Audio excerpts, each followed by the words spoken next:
In any other circumstances, it's gross negligence. I wanted to get in front of them, tell the world about James. I think it was 2011 he joined the army. And they persuaded him to go down a slightly different route into military intelligence. And he loved it. Absolutely loved it. He was on his second deployment. At the end of this operation, the Taliban had got ridiculously close. As James and the rest of them were making their exit, he was shot and killed. We were advised that it had come back as confirmed as a round fired by a British soldier. And then we had to go through the whole process, which lasted years. We had to see the guy that killed James. He fired his weapon from the helmet of the soldier in front of him. There's a video, a headcam thing of it. I mean, you're watching the last seconds of the thing you love the most in life. When you're looking at bereavement and put it into the military perspective, there's nowhere for the bereaved parents to go. We are the forgotten element of it. What we wanted to do is put something together for people like us who've been through loss and bereavement. If it does nothing else, that's a great legacy to know that James has enabled that support to carry on.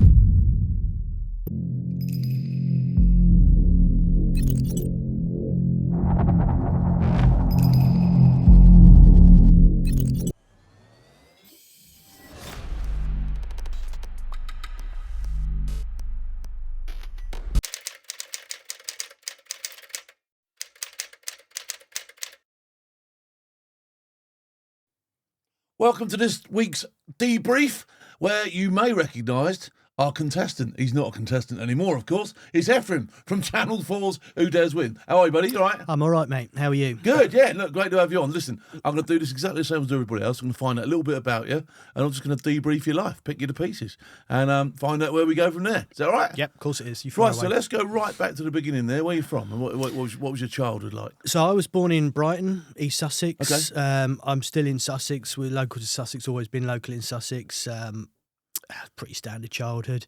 Mum and dad divorced fairly early. I got a sister slightly younger than me. Did you stay with your mum or your dad? Stayed with my mum. So Okay. I lost contact with my dad shortly thereafter. He remarried.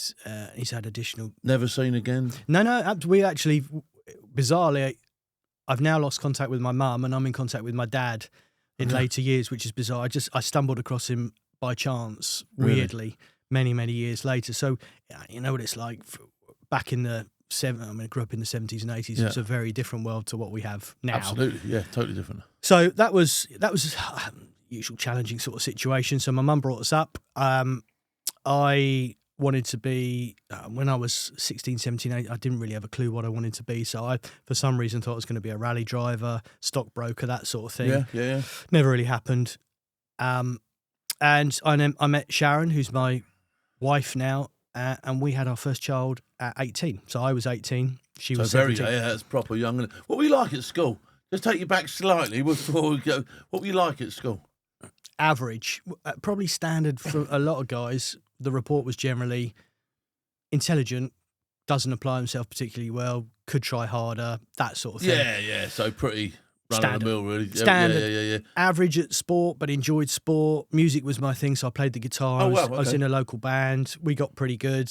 I left the band when James was born because I couldn't commit to it. They got signed to a record label. Saw them on there you MTV. go, you're the fifth Beatle. But luckily the record label went bust. So Right. that, I know it sounds awful, but that dream died. So I was in local bands. We played for years locally. Did you rock do any bands. outside of school activities like the cadets or the scouts or anything like that? Did you? Did a bit of judo, did a bit of Oh, okay. scouts, little bit of St John's, all those sorts of things. Yeah. Never really stuck with anything. Did a bit of football, bit of cricket, Yeah. but never really. Music was. I found music at maybe 15. Got a guitar. Okay. And then I realised that you don't really have to try very hard at anything else because you can play in bands. You can go to the pub. You can make play in yourself a bands. bit dough in any pub in the country, can't you? Absolutely, So, and it was better back then because it was Yeah. more fun. So people smoked. well, people went out of the pubs as well, didn't they? They don't go out now, do they? It's not. And it was chock-a-block. So Yeah. you play on a Friday and you couldn't, unless you were there by 7:30, you couldn't get in. Yeah. The proper old school rock bands. It was just good fun. So that scene back then we're talking late 80s now when that would have been. And that's kind of where I saw my future being because I got half decent on the guitar. We did pretty well. We won a few Just an acoustic type. lead guitar. So Okay. lead guitar, Jimi Hendrix, Led Zeppelin, all that sort of stuff. Oh, right, so proper buttons Proper and rock shapes stuff. on there. Absolutely. And I loved it. Play behind the head with the all that stuff. Oh, was yeah, brilliant. like that. Brilliant. It was brilliant. But Yeah. then life kicks you, and my girlfriend fell pregnant. I was just 18. I think it was the week after I was 18 we found out she was pregnant. She Wow. was 17, just. And James was born that year. So in 1990. So now you've 1990. got responsibility. Absolutely. So I had hair down to my waist. I had to get that cut. I went to the hairdresser's. She wouldn't cut it, the woman. She said, I'll do it in 2 installments. So she took the half of it off, shoulder length, and then she gave me a proper haircut. And I just applied for the first job I could, which was in construction. Okay. Being an estimator, didn't know what that was. It's like partition stuff, that sort of I stuff. think it was easier to find jobs in them days, You wasn't just it? turned up. You could walk on the building sites in them days. Didn't have an hard that. You could just walk on and go, Absolutely. I'll take that What do you want me to do? for you, mate. Do you know Because what I there was mean? the old cash stuff going around, Yeah, like of course it was. yeah. So I did a bit of window cleaning, bit of all sorts of stuff. It was great. It was great fun. And when I started with this job, Were you in the pub scene in Brighton? Because Brighton's a bit of it's a party town. It's the best. Whenever I go to Brighton, I'm It's a either good time. boxing or I'm on the lash. Like, Yeah, or both. yeah. That's it, yeah. It's a great city. I still love it. We don't go there as much as we should do because we live just outside in the countryside now. But I love Brighton. So we were gigging in the pubs around the Richmond, which I don't even think exists now. All that sort of local music scene, and then moving slightly further out to sort of the outskirts of London. And then I left them, and then they really flourished, which is perhaps because I'd left. Who knows? But anyway, that didn't work out. So when James came along, I got a job in construction as an estimator. $7,000 a year was my starting salary. That was in 1990, which seems ridiculous. So you're taking home, what, 600? Jeez, that's £6 crazy. Yeah. That's mad, isn't it? And I was paying maybe 50 quid a week in fuel because it was in Crawley and I was down in Shoreham on the coast. So we had nothing, no money. We lived in a caravan, brought this kid into the world, which wasn't the plan because obviously that's not particularly responsible. And anyone would think, I mean, we had our lecturers and teachers at school that said to Sharon, who's the dad? And they said Efrem, which was this long ginger-haired, scraggly, and they're thinking this is doomed. This is never going to work. But here we are, like however many years later, we're still together, we're married, etc. So it worked. But forced me to grow up. I was 18, she was 17. We had James, and then 2 years later we had Yasmin, my daughter. And I just stayed in that field, so moved through that, moved around a bit, got promoted, and I worked myself up to like a director of a company. Oh, okay. Did really well, 6-figure salary, fantastic. Wow. Everything was doing really well. Traveling a lot, so I worked in Canada, the States, Europe, all these sorts of things. It was a great... And in construction the whole time? In construction, Okay. yeah. And I still dabble a little bit now. Yeah. Because I just enjoy it, just the good side of it. The organising side of it more, or sort of like getting your hands dirty. Absolutely, yeah. I wasn't on the tools. That was never my forte. I struggle to put a shelf up, but I'm good at the Absolutely, technical side. same here. Leave mate. it to someone I can else. smash them down, all right? Exactly. I'll put 'em up Demolition's fine. Putting stuff up with finesse, not my skill set. So I just worked my way up in that gradually, and as the kids grew older. So we lost our 20s and 30s because we had the kids so young, we had nothing. But the hope was as we got into the latter years, late 30s, 40s, we could travel a little bit. And we had started travelling it. And then that's when James died. So I was 41, Sharon was 40. I don't want to go right into the weeds with that Yeah. because it's obviously, it's not the pleasantest of subjects to talk about, but it must have smashed you. Yeah, I don't even like talking about it. I'll be honest with you now. I had a friend of mine, very good friend of mine, lose his son the other week, completely out of the blue, and I was like, wow. Do you know what I mean? It's one of those things which in my own mind is so taboo, I don't even like to talk about it. But we have to talk about it. Yeah. Let me tell you a little bit about James. So he came along, as I say, we were really young. Yeah. We always thought he was destined for special things because I won't go into the nitty gritty, but he shouldn't have been here because precautions were taken and he still made it. That's it.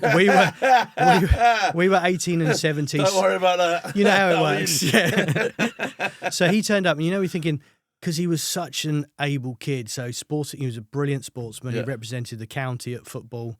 He got up to England schools and colleges, football trials. Wow. He played rugby. He was cross-country running.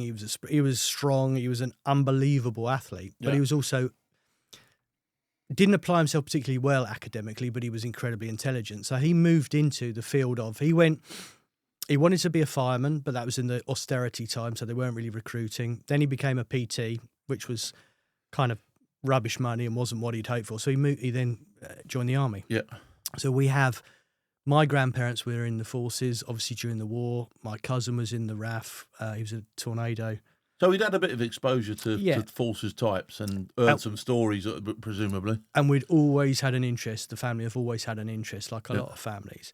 And we watched a lot of stuff, and he was interested in the survival stuff, being outdoors, all of that sort of stuff. And he'd always very well read on it. And he was originally wanted to go into the Parachute Regiment. Okay. So we went to the Army Recruitment Centre in Chichester, I think it was. Signed up for that while we were on holiday, but that's another story. Signed up for that, and they persuaded him to go down a slightly different route into military intelligence because he was very analytical and interested in that sort of side of it as well. So he's, again, well read. So he went down that route. I think it was 2011 he joined the army. Which was a punchy time, by the way. So 2011, Absolutely. you're right in the middle of Afghan, Iraq. Yeah. The whole thing, it's gone off like Chinese New Year, hasn't it? You know what I mean? So- And that's what he wanted to do. So Yeah. it was always a case of he was on his second deployment, having only been in, 2.5 years. So he did pre-deployment training twice, deployment twice. Yeah. He'd done What sort Pathfinder of stuff was he Carter. doing on his deployments? So he was a loot operator and Okay. part of the BRF. 14 Signals was his attachment regiment. So Yeah. he was out there doing the loot stuff. And he loved it. Absolutely loved it. He would never tell us a huge amount because work life and personal life was always completely separate. Also, some of the stuff out there would have been quite sensitive as well, so he wouldn't have wanted to bring it home. Like, Absolutely. Do you know what I mean? There were snippets and stories from the first tour that we'd get out of him. It obviously had a huge impact on him because, again... He'd have been out meeting people and all that sort of stuff, wouldn't he? Yeah. Meeting locals, source Yeah. intelligence and all that sort of stuff. So Yeah, and it's, Phil, it's brutal out there. It's Yeah, a absolutely. different, it's Yeah, a yeah, yeah. completely Yeah. different. It's not Sussex. Sussex is No. a leafy part of the world. And he's gone from that to that. couldn't be further removed from Sussex, in fact. Exactly. But he loved it. Yeah. So he flourished. He did really, really well. And he put himself straight forward to go again as part of the BRF. He'd also done pre-para. So when he got back from his second tour, rather than go on leave, he was scheduled to go into P-Cup. So that was the route he wanted to go. He'd done a Pathfinder Carter to help them fill up the numbers before he went away. And that, I think, would have been the route he would have chosen to go down. Okay. And we've had in the aftermath of his death, we had letters from all over the world, and a couple of guys that had done the Pathfinder stuff wrote to me from all over the place, with great accolades for him and what a great. We brought both our kids up the right way, so they knew the difference between right and wrong. They're hard workers, they're grafters. Did he get any rank while he was in? Did he go up the ranks at all? So he was this is a bit of a bugbear. So he was a lance corporal when he died, but he'd been selected for promotion to corporal. So he came back as a corporal on his coffin, but the army wouldn't let us use it. So, which was a little bit of a sour one for us. isn't it? Yeah, I think it was a financial issue because there is obviously a payment out, and obviously there's a higher. As soon as you say finance and bring it into something like that, It's the MOD. Especially with what you're talking. Do you know what I mean? That's just honking. Yeah. One of the other things that gets me is James was paid to the day he died. They stopped paying him the day he died, which for me is such a poor effort. So not the day after, not a month. Was he married or anything? Was he? No. I would Yeah, imagine the that as long-term well. If girlfriend. you're married, the day that you killed in action, boom, that's it, no more. Yeah. Wow. I mean, who thinks of that? Yeah, that's pretty. Yeah. And this is what does me with these things. So he flew back on one of those huge planes on his own, Yeah. which must have cost what, £500,000, £1 million? All to day, I fly- imagine. Yeah, it's not cheap, is it? And then you're worrying about. Yeah. It doesn't make any sense. But this is the MOD. And, I don't like the bad mouth the MOD because, like I said, I've Yep. had, my life has actually flourished because of Yep. the MOD. But when I hear stories like that, it does sadden me, and I think there's no need for that. Do you know what I mean? I totally agree. But you've got to move past that and move on it. So that's why. But if it's not spoke about, it will never be corrected as well. Do you know what I mean? So Yeah, I mean, we've had a lot of disagreements with the MOD through the whole inquest procedure, which was a long and lengthy process. So there was an inquest. Yeah, We'll cut to the chase. It was a blue on blue, wasn't it? yeah. Which is, in itself is another smash in the face, isn't it? It was very difficult for us to accept. It was bad enough, obviously, when it happened. Yeah. It happened in October, and we were advised in January. They let us have Christmas that it had come back as confirmed as a round fired by a British soldier. Yeah. So in January we were given that kick in the balls, and then we had to go through the whole process, which lasted years. We were never given information. Information was withheld. It was redacted. We had to go through an inquest procedure, which lasted a couple of weeks. We had to get lawyers involved because the MOD had lawyers involved. This is awful, isn't it? Yeah, This is absolutely awful. The coroner stopped the inquest because it had not been investigated properly. So the senior investigating officer for the military police was sent out with a flea in his ear. They had to re-investigate part of it, and then it came back again for the final part. The MOD completely changed their legal team. The guy fell asleep, Phil. I mean, you're sat there hearing about these details, and their lead lawyer fell asleep. Yeah, So- that's just shockingly. I mean, that's disrespectful doesn't even go there, does it? Do you know what I mean? Yeah. That's ridiculous. We had to see the guy that killed James. We had to listen to the guy that killed James. What was the story of it? What actually happened then? I mean, it's hard to talk about, but what was the conclusions and what did happen as far as you've been told? In any other circumstance, in any other job, in a training exercise, it would have been manslaughter by gross negligence. Okay. So at the end of an operation, now this was a handover operation between the BRF that was leaving and the incoming. So James went out before the rest of the BRF as a handover exercise. This was the final one. So he was attached to the household cavalry with the predominant incoming. So James was out on an operation with them. They were with the officer commanding. They were static in the compound. At the end of this operation, the Taliban had got ridiculously close, like within meters of them, unknown to that compound. So they fired on them. As they eventually withdrew from the compound, as James and the rest of them were making their exit, which would have been, I can't remember the exact duration, he was shot and killed. As simple as that.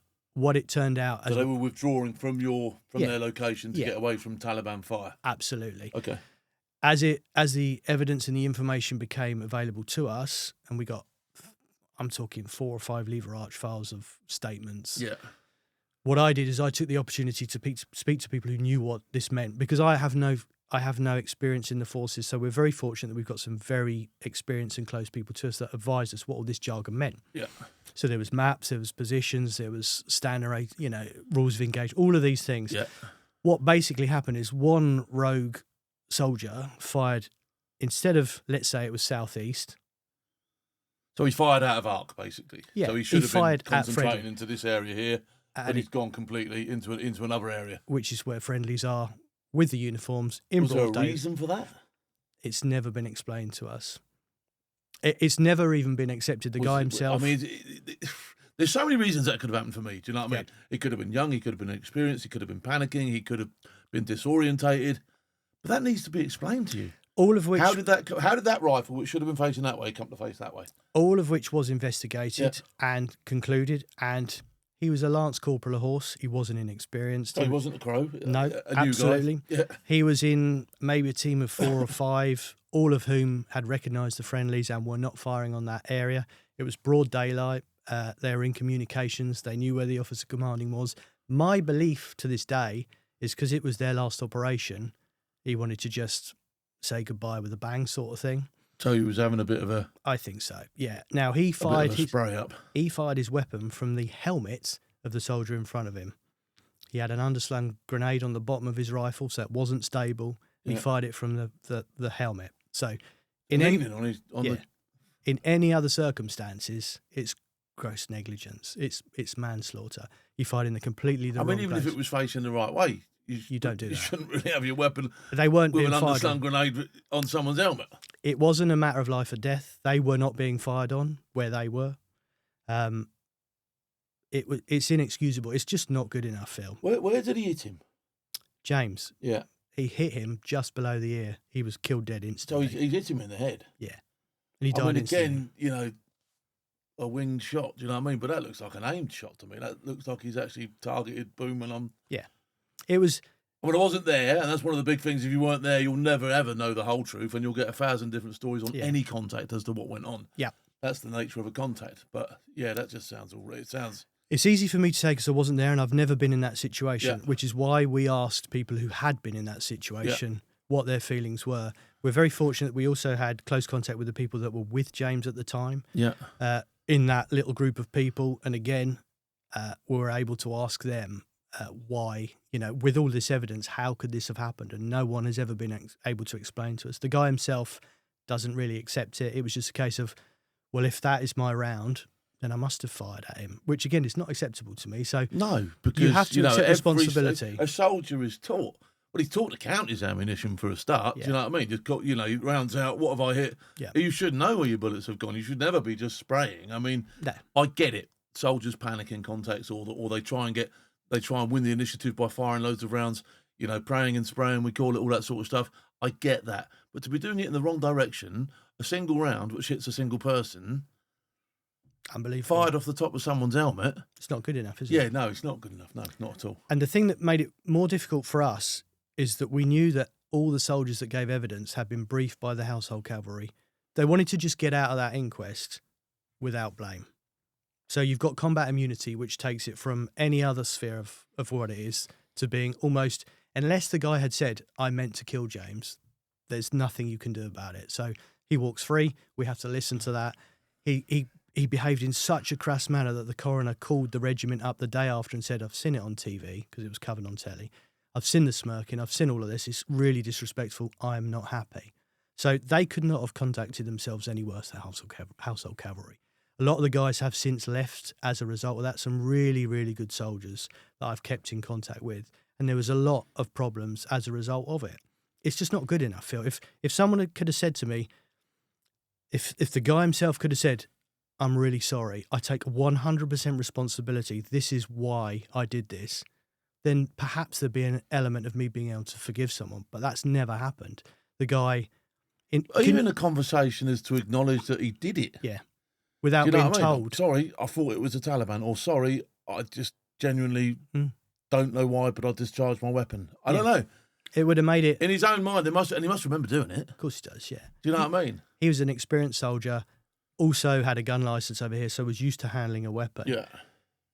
I'm sure you know pretty much where you've fired in your military career. There's probably no occasions where you just thought... for every last round that's gone down the range. I'm going to be honest, like, do you know absolutely. what I mean? In that scenario, you'd have known what you'd have done. Yeah. It's just...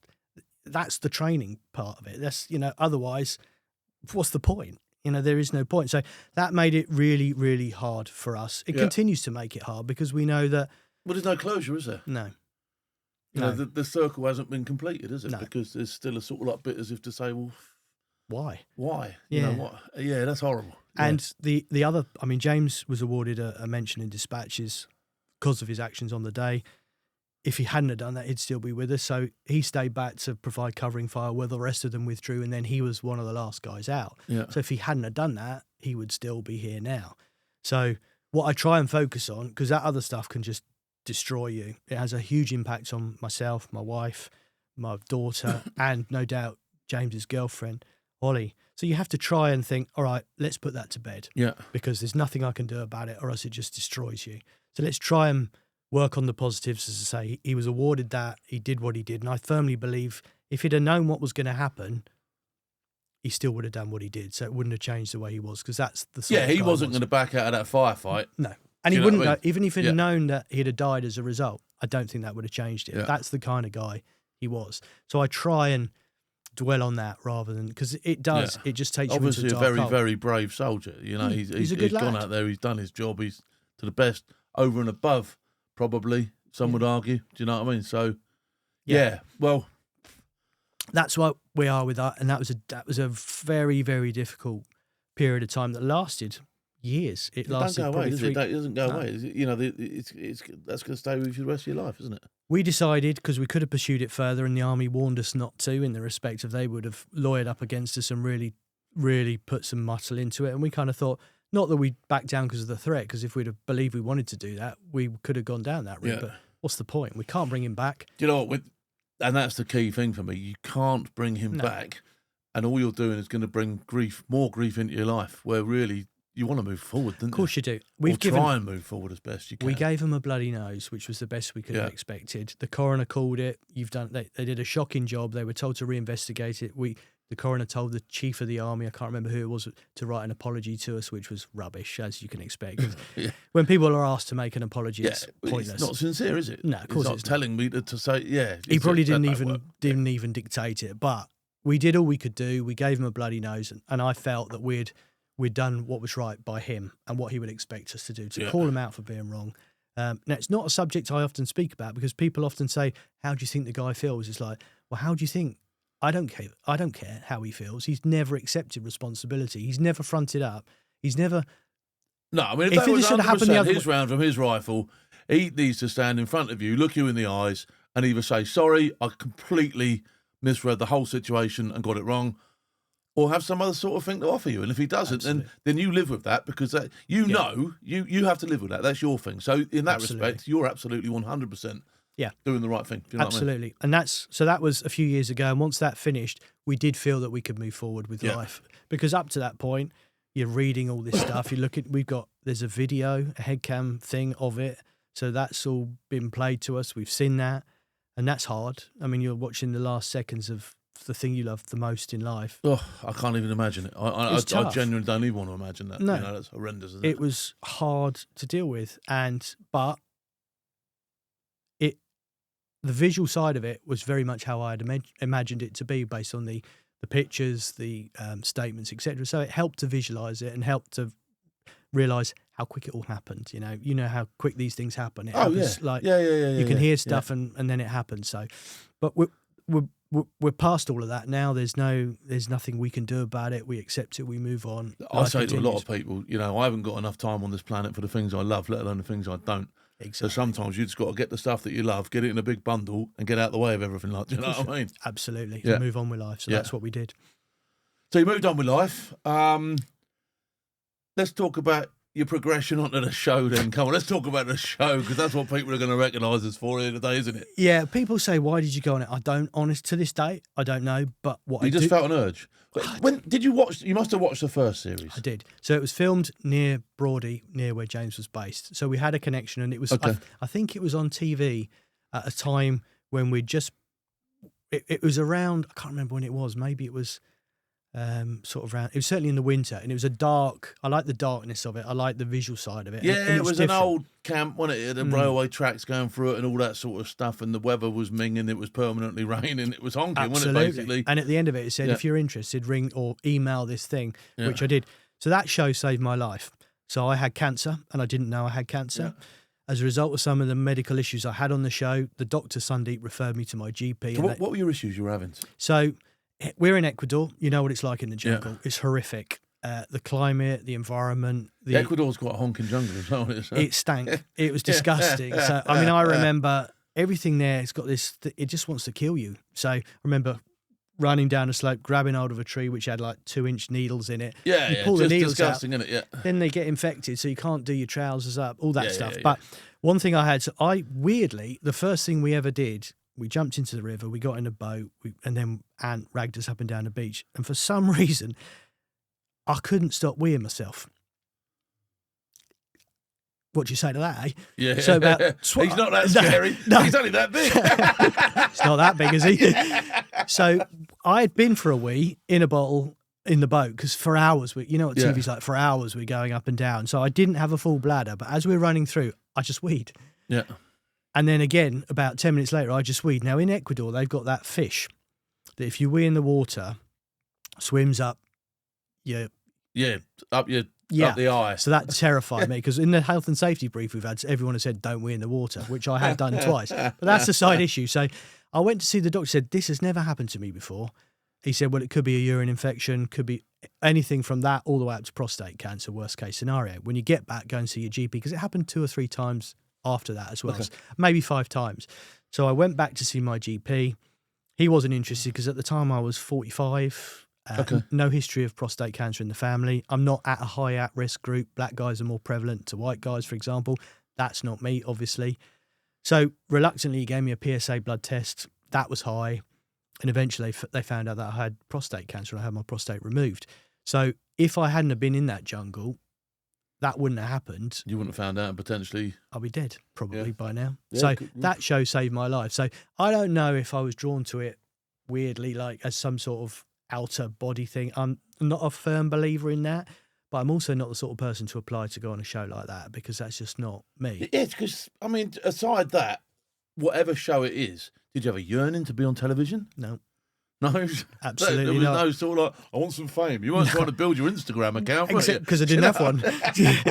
I mean, I was 44, 45 at the time. None of that interested me. I found the psychology behind it fascinating. I like the dark side of it. Yeah. All of that stuff appealed to me more than any sort of other thing. And then obviously the opportunity to go to Ecuador, the whole Amazon jungle thing. It's like, well, yeah, why not? But it was. What was the process like getting on the show? I think there was 25 of us that made it, and I think about, from memory, 3,500 applied. Okay. So we had to fill in a form, write why you want to be on it. Then you go to a physical examination, bleep test, press ups, carrying a few bits, then an interview, behind, why are you doing it? So I told them about James, and that probably backed me up into the next sort of side of it. Then you have a psychological evaluation. You do the physical test with the mask on, like the oxygenation thing. Yeah. Then eventually you go through the process. It probably took about 6 to 8, maybe slightly long, 8 months. I'd kind of forgotten about it.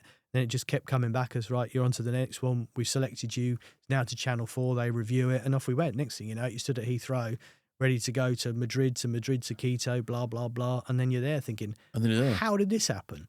And then the reality dawns that you're 45. You got a bad back. All of this other stuff, that it's... So was it full on from the minute you hit the ground? I'll tell you why, because I actually wrote the original treatment for the show.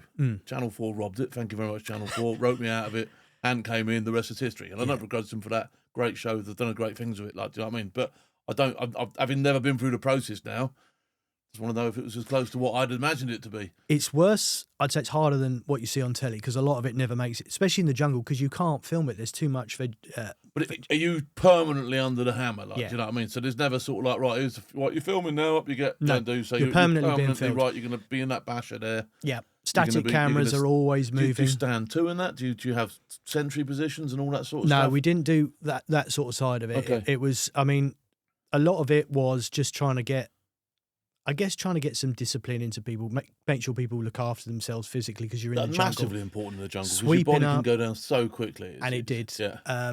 Sweeping up and all, keeping the area you're living in clean and tidy. Trying to get marshalling you all the time. Is there a DS or somebody coming around? Always on the lookout around you. The TV DS. Do they have other people there, safety staff looking after you? We had a doctor. Well? We had a medic as well, Gareth, and a few other sort of people. They've got some health and safety type stuff, but I thought there'd be more health and safety than there was. I mean, we had our health and safety brief with a man with one arm with a tarantula on the board behind him. It was bizarre. And when we jumped into the river, there was no divers in there. There was no one in the river. No. There was just a few people. I mean, if you'd have gone down and got stuck, they never would have found you. It was bizarre. I thought it would be a lot more sanitised than it was. It was brutal. Yeah. And as people went down with injuries and infections and... I'm looking around you on day one, because there's all sorts on those shows, isn't there? I didn't watch series 2, but there's all sorts of people on there, isn't there? You know what I mean? Did you pick yourself together? So when I did selection, I'm looking up and down the ranks and I'm going, I'm definitely going to be here before him. And no chance. Oh, you got beached, did you? Yeah, there was a bit of that going on, There's a lot of athletes there and young guys. I mean, I'm 20 years older than most of them. Most of them all popping out their T-shirts and all that sort of most stuff. of them are younger than my kids. And you're like, how did I make it be their granddads at this rate? But you can't not look at people and go, Jesus, that's you got guys 6 foot plus. We had a guy who was like the number 1 English cyclist. We had a couple of triathletes, real fit, proper hungry guys as well. And I didn't really know why I was there. I still don't know why I was there. I didn't. I wasn't there to win it I just wanted to experience it. Just wanted to do it, Yeah. And I had no preconceptions. It's like I was at the oldest I could possibly be to be accepted. I was relatively fit. I've always kept myself fit, but we'd been through this whole process, so I was knackered. Did you have a rough idea of the activities you were going to be undertaking? They gave us a email with stuff that, you should be able to swim, all of this sort of stuff, run, blah, blah, blah. But of course you just bluff it. I can't really swim.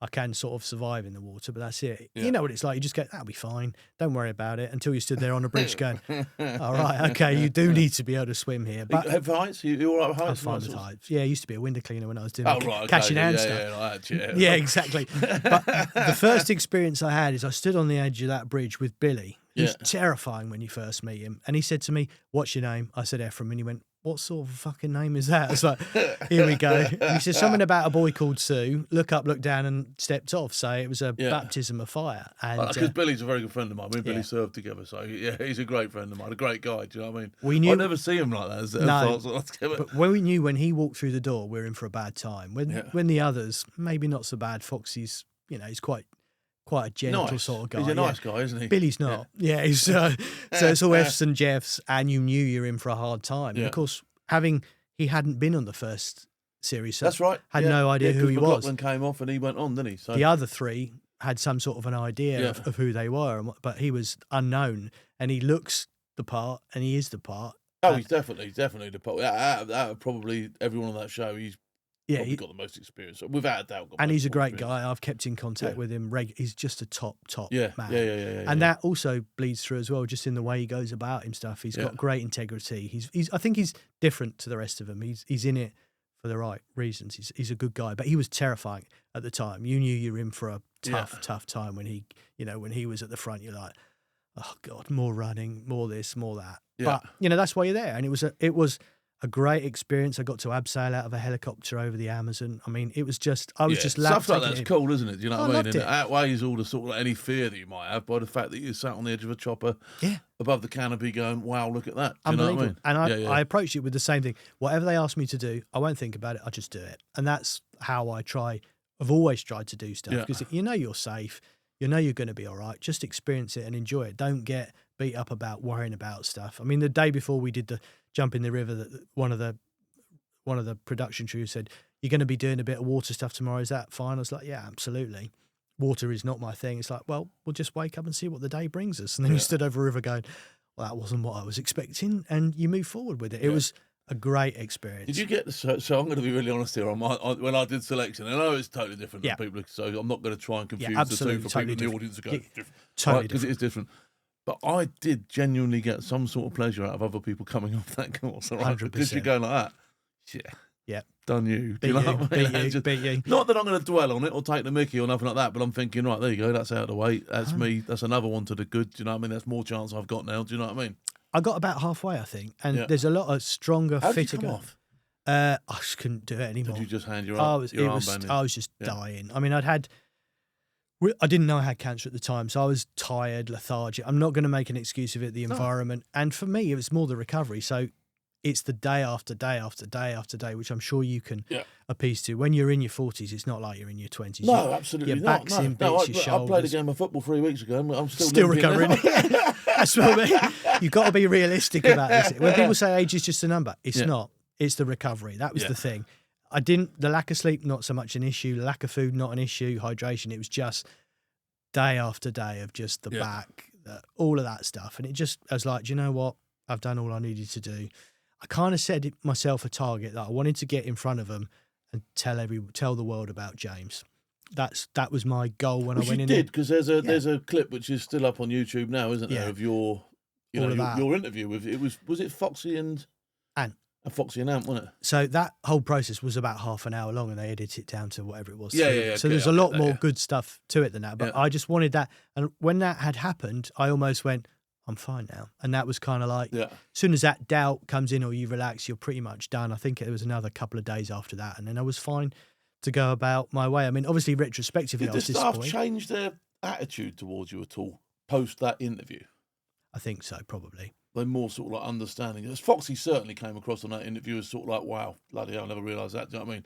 And not so much. Yeah. There was a couple of F's and C's came out of him, and that was about it, wasn't he? Yeah. But I can imagine that was something that would actually break Billy. Do you know what I mean? Billy would be, wow, that's incredible. Do you know what I mean? Yeah, knowing Billy, I don't know the other two as well. Do you know what I mean? But I know Billy really well. So he took me over there with the hood thing and then back, and I think I remember his words when he came back. I just said, "Just keep going, mate." And I felt like it was a nice, like an arm around the shoulder moment. Yeah. It was a bit of an appreciation, I guess, from his side of why I was there and the whole background to it. But at the end of it, I got what I wanted out of it. I enjoyed it. It was a great experience. I found that I had when you come off that course, do you go home straight away, or do you have to go and then sit out? We went all inclusive in this beautiful hotel. Exactly. Beers, exactly. Beers, chicken, chips, pool. It was deserted apart from there's about 5 of us. And we think, why didn't I do this sooner? Had about 4 or 5 days in there. It was beautiful. Oh, it was unbelievable. The shower. Nurse. I mean, I had a bite from a bullet ant on my knee, which I'd had. I don't know if you've ever had a bullet ant. Yeah. Jesus Christ. I thought I'd been stabbed. Yeah. And it burns, doesn't it? Yeah. It's honking, it's horrible. So all of that, so rest and recuperate. It was the best shower I've ever had. Yeah. It was amazing. It was a great experience, but I loved it. Retrospectively, you always think, I wish I hadn't stopped when I did, because I was right on the cusp of going from the real physical stuff to the more mental stuff, which I think I probably would have flourished in. Yeah. But I didn't get there, so that's life. No, as I say, it's pointless dwelling on what could have been, should have been, could have been, maybe. Do you know what I mean? Who cares? Absolutely, that's I mean, life. you did what you did, so. Absolutely, that's so life. Do the others stay in the hotel for when the course finishes? Do they literally sort of like up sticks, right, quick, let's go? Or is there a bit of a debrief period where you sit down and analyse what's gone on?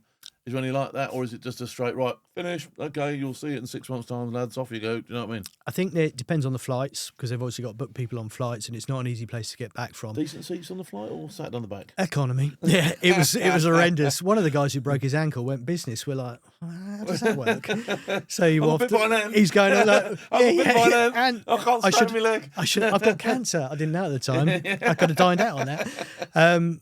I think there is an element of debrief, and then obviously it goes in production. It's months, but I didn't.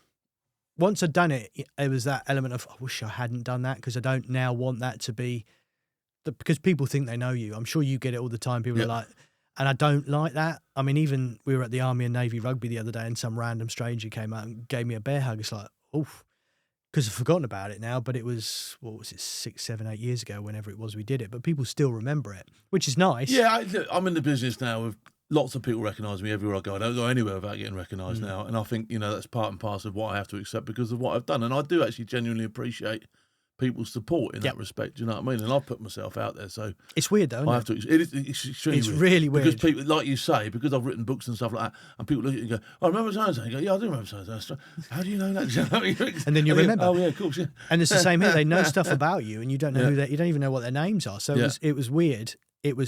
But it's nice because people are very positive, very supportive, and that enabled us to move on. When we moved into the charity and set the charity up, it enabled us to build the momentum through the show and through the support we'd had on that to move that, and to So let's escalate talk about the charity. Let's talk about the stuff that you do with that. So I met Dan through the show. Dan did the series after me. Dan's wife was murdered, so he did the 3rd series in Morocco. Ollie put us together, so the 3 of us set up. He was on the phone when she was that the one? Oh, that's right. Yeah, that's another grim one. Pretty, as well, pretty brutal. Horrible. Yeah. So we set up the charity as a 3. Ollie ducked out pretty soon, and Dan's now left the charity. So what we wanted to do is put something together for people like us who've been through loss and bereavement. Yeah. With a little Ollie bit. as in Ollie Ollerton. Yes. Oh, right, okay. So, because he does that breakpoint stuff now, doesn't he? He was doing breakpoint at the time, but as I say, he moved away from the charity fairly soon because it's hard work running a charity. Really, really hard work. I totally Nothing get that. like I thought it would be. Very different. So we wanted to do something like that. So when you're looking at bereavement and put it into the military perspective, there's nowhere for the bereaved parents to go. So you have the war widows, you have Scotties with the bereaved kids, but we are the forgotten element of it. So you have remembrance. So we did the Albert Hall. And even on the Remembrance Cenotaph Walk, there's nowhere for us to go. So we're parents, but James's regiment invited us. We walked with them, but there's nowhere for us to go. So we are the forgotten people. No one has an interest really in the parents. It's something that I'm a real advocate for the Gold Star family thing that they do in the US. We were at Arlington a few years ago. It was coming up to Christmas. So James's birthday is 22nd of December. We always try and go away or do something that's around him. So we went to Washington a couple of years ago. And the families were there just putting stuff down on the graves. I mean, I don't know if you've ever been to Arlington. It's an unbelievable experience. No, I've not been there, but it's worth it. I've heard, yeah. Yeah, it's very, very moving. So, but because America's such a big place, not all the families can get there. So they help out. They put stuff on the graves of the families of those that can't be there, or maybe those that don't even have family. So, but they look after each other, and they have these certain. Nobody knows that we're a bereaved military family. We will always be a military family, but the military don't treat you like a military family because you're not a veteran. You're not that sort of side of it. So there's nowhere for us to go. So what we wanted to do with Strongman is provide somewhere for people like us where you can go, whether you've lost a child, a partner, a parent, a friend, lots of the military guys, colleagues, whatever it happens to be. We wanted to use some of the things that we experienced on the TV show. Putting people together and how quickly they bond. You'll have experienced that through your own career. Yeah, how you bond through this weird experience and hopefully support each other as you move forwards because it's a unique process. So it's also having that thing in common. Yeah, it's empathy. You know what I mean? It's that thing whereby you can talk about it and the person actually understands it because they've been there, as opposed to sort of like going, yeah, terrible, yeah. Anyway, What do you got? Exactly. Change the subject. Exactly. Don't like this. Well, like you said, it's not something you like speaking about. Not comfortable. I mean, you'd have lost colleagues. I know you have. Yeah. And it's a really, really. It's always difficult to know what to do and what to say. I'm sure the parents of those that you've lost, they need you to remember those people. They need you to continue to, because that's all that's left, is that just keep remembering, and it's the best thing you can do. Very first friend I lost years and years ago, I still speak to his mother now. That's Years priceless. ago. Yeah, that's absolutely priceless. And we have the same thing with some of James's friends, and we hope that continues, and when we're not around, they continue, and so on and so on and so on. So we wanted to put something together where people have empathy, understanding. They can help each other out. We try and emphasise well-being, fitness, mental health, all of these different things that are so unique. So we support a lot of guys who've lost people to murder, manslaughter, road traffic accidents, addiction, but also the more conventional dementia, cancer, old age. There's no top trumps. It doesn't matter if you're like me, who's lost a son in combat, to someone who's lost an elderly parent just through old age. It makes no difference. Yeah. We try and support them through. We take guys away to Snowdon, we camp, we barbecue, we climb the mountain, we do activities. We've also got telephone-based support, online support, qualified counsellors, peer support volunteer, everything that we can think of. We're permanently trying to sort of move things around as best we can to cover off as best as we can as the need varies. So Strongmen's been going, it'll be 5 years this year as a registered charity. It's a huge challenge. We're taking 20 of the guys up Kilimanjaro in October, which will be great. We're trying It's busy up there, I'm telling you. Yeah, I know. Not as bad as Snowdon, though, surely. Or Brecon. Horrendous, yeah. Yeah, so we're doing that. That's to mark the anniversary. Hopefully we can fundraise to help us run into next year and fund more and more guys, because we've supported hundreds of guys, which is a great... If it all ended tomorrow, Phil, if it does nothing else, that's a great legacy to know that James has enabled that support to carry on through his short life of 22 years to support people on and on and on. And it's a great thing. And it has a huge benefit to not just the people, but their families, their partners, their colleagues, all these things. Because when it gets bad, they know that they can turn to all the guys around them to support them. Yeah. And we do. And it's a very, very powerful thing. And it's been a great privilege to meet so many great people through it, who I now call like lifelong friends, more so than people I've known for years and years and years. It's a great thing. No, it sounds phenomenal. And, you know, us as an organisation here at Force Raider, we've built this community, and we we'll fully support you where we can. I want to talk to you about football. Go on. Just because I'm a Southampton fan. Wonder why. We're coming for you. Back down again next year. Well, at least you've got a manager. Brighton haven't even got a manager. I heard Brighton was sniffing around ours, though. Yeah. Which wouldn't surprise us, but I think he'll stay with us now. I think Brighton, we've been very fortunate with Brighton. They're really supportive of us. So the supporter of the year is the James Brynin supporter of the year. That's where I was coming from. It's amazing. Again, it keeps the name. How did you get your link with the club so sort of like close-knit? Because that's a quite close-knit, that's a really nice thing of the club to do, by the way, as well. Yeah. So James was a big supporter of Brighton. When he went out, we got the flag signed by the first team. That went out with him on every operation. Yeah. So the operation he died on, etc. And they were just really supportive. So when he died, they invited us in. It was round remembrance. So we did the whole remembrance thing, which was really powerful. And they've kept in contact. They invite us to games every now and then. And the supporter of the year is what they came up with maybe a year or so after James died. That's a really nice thing of the club to do. I like that, because like Southampton are quite keen with the military down our way. Portsmouth, love them, hate them. Do you know what I mean? Yeah. Portsmouth. Of course, they went up as well, and that would have, well, we would have just avoided them. So I've had all my pumpy mates saying you've got promoted just to escape playing. I was like, all the effort to get promoted just to get away from us. It's extreme, but So they've been brilliant. So a month or so ago, I was awarded at this Sarah Watts Inspiration Award at the end of season awards, which was lovely, a great accolade. I don't often reflect back on stuff that we've done and achieved. That's just not the way I'm wired. But it was nice to look back on what we've done. And as we hit the 5-year thing, that we're looking at how many people we've supported, what we've done, all the stuff that we've done and the difference that we've made, all the fundraising and all that side. And Brighton are a big part of that. They help us publicise the stuff they do. They support the charity.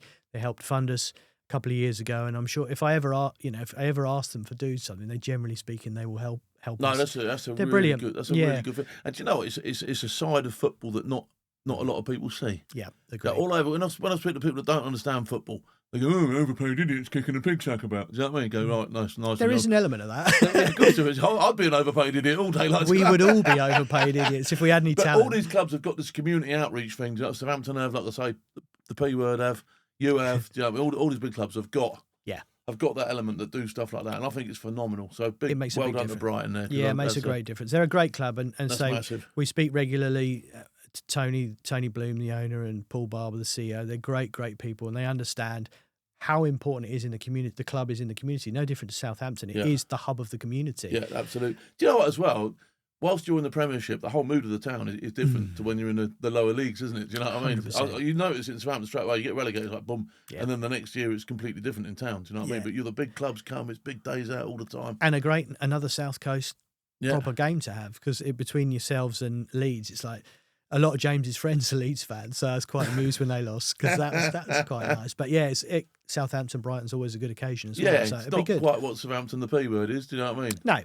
No, but it's a South Coast one, isn't it? But football's so important to the forces side of things, and when they're away and when they're deployed, it's a big part of it. And I think I can't think of a trip I ever went on where I didn't take a Southampton shirt with me. I can't think of one. Do you know what I mean? And there's always a squad photograph of everybody in their top. Do you know what I mean? You got Saints next to Pompey, and do you know all that lot. Do you know what I mean? And you're like, wow, it's so powerful. And the club, it's good that the clubs have that responsibility in the community. Obviously, Southampton do it, as you're saying. Brighton are very active in it, and it's great. They are really supportive.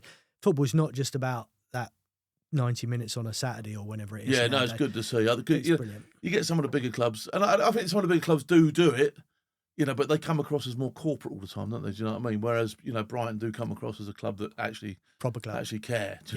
Absolutely. They do care. Do you know what I mean? And they've had a couple of great seasons. No manager at the moment, but I'm sure they'll have a good one in charge. They'll be all right, won't they? Yeah, and we go again next season. Predictions for next year? Do you reckon we'll finish above us or below us? We'll be above you, 100%. 100%. As sure as there's air in the sky, 100%. Yeah, we'll revisit this time next year. I think I'll be happy with winning the FA Cup next year and maybe mid-table. Average season. Deluded as ever, yeah. But yeah, I mean, I'm looking forward to the Euros as well. That's coming up. Euros is going to be phenomenal, hopefully. Yeah, we've got the best team. Well, you've definitely got the best players, but I think we've got the worst manager. And I am critical of Southgate. I don't know. Since you missed that penalty when we was nippers, I can't let that go. The Pizza Hut advert. Yeah, he is too cautious. He manages like a defender. Yeah, he's too cautious. And sometimes you got to whip them and let them run, haven't you? Do you know what I mean? And I think we've got a squad that if you whipped them and let them run, take everyone apart. The weakness in England's squad is the back, isn't it? It's the defensive side of it. So don't rely on that. Score more goals, do the Kevin Keegan thing. But the England squad now is unbelievable. I can't think of a better squad in world football. They have to win it. They have to. We've got to win something soon, haven't we? Yeah, we've got to win something. It's not happened in my lifetime or yours, has it? No, not at all. Which is thoroughly depressing. We did hold it when I was born. Because I was born in '69, so we did. We were the world champions. I got in there while we were world champions. Wow, that's bad, isn't it? Yeah, that really is bad. When you think of, that's bad. So let's be positive. Let's hope. Let's be positive. Let's think we have got the best squad. Yeah. Let's hope that Southgate can come up with the goods. Yeah. We'll see where we go. Yeah, he does a lot of stuff for the forces, Southgate. He's always down at Lympstone and places like that with the Marines, and he's always sort of like looking at training methods and mindset and all that sort of stuff. Yeah. It's just he's a very cautious man, and I get that. But when you've got the thoroughbreds in the stable, let them go. Especially when he gets the knockout football. Yeah. When he gets the knockout football, you've got to score more goals than they have, and that's it, Bus. You know what I mean? You're not winning no league. You're not playing for points. You are playing to come off the end of that park and progress. Absolutely, it literally is instant death, isn't it? Sudden death. It's Southgate. I know you're watching. Sort it out, son. All right. Yeah. Take the handbrake off. Enjoy it. Let's have a good summer. Let them go. Let them run. Let them play. No, I totally agree. Listen, it's been phenomenal having you on. Thank you. We have to. All good things come to an end, and today is no different. But look, we'd love to. You're in next year anyway. Just when Southampton finish above you. So yeah, that's true. Yeah, me and my big mouth. Great to see you. All right, man. Thanks Cheers, for coming. Thanks a lot. Cheers, buddy.